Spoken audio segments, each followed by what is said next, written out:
Dans la nuit du 14 au 15 août 1947, les 12 coups de minuit mettaient donc fin à 2 siècles de domination britannique. Un combat pour l'indépendance lié bien sûr à l'apôtre de la non-violence, le Mahatma Gandhi. Philippe Pécoul, pardon. Ces épaules de vieillard ont porté 400 millions d'âmes vers leur indépendance. 17 ans de fardeau. Gandhi n'est qu'un juriste de Bombay, vague théoricien d'une politique par la non-violence, lorsqu'il entre dans l'histoire en 1930. Cette marche secoue le joug colonial. Avec lui, des milliers d'Indiens osent braver la loi britannique qui leur interdit la simple collecte du sel. Malgré la répression, plus rien désormais n'arrêtera ce peuple éveillé à la désobéissance civile. Une guerre d'usure, une guerre sans armes et victorieuse.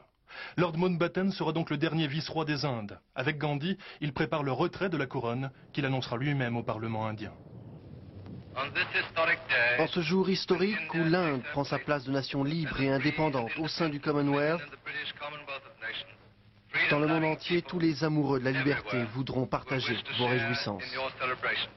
Cette nuit-là, pour le premier et premier ministre indien, Jawaharlal Nehru, l'Inde a rendez-vous avec son destin. Cette nuit-là, le soleil se couche sur l'Empire britannique. Mais cette nation naît dans la douleur. Un musulman inflexible, Ali Jinnah, arrache aux Anglais la partition du nord de l'Inde, le Pakistan. Un frère est né dans la même nuit, un frère ennemi. Les musulmans au nord, les hindous vers le sud, plus de 10 millions d'Indiens se lancent dans un chassé-croisé meurtrier.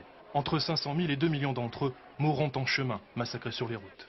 Gandhi, lui, meurt sous les balles d'un fanatique alors que la première guerre indo-pakistanaise fait rage.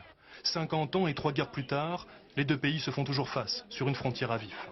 Ce soir donc, ces deux frères fêtent séparément leur indépendance sur une même terre, la terre de la liberté, dont avait rêvé Gandhi.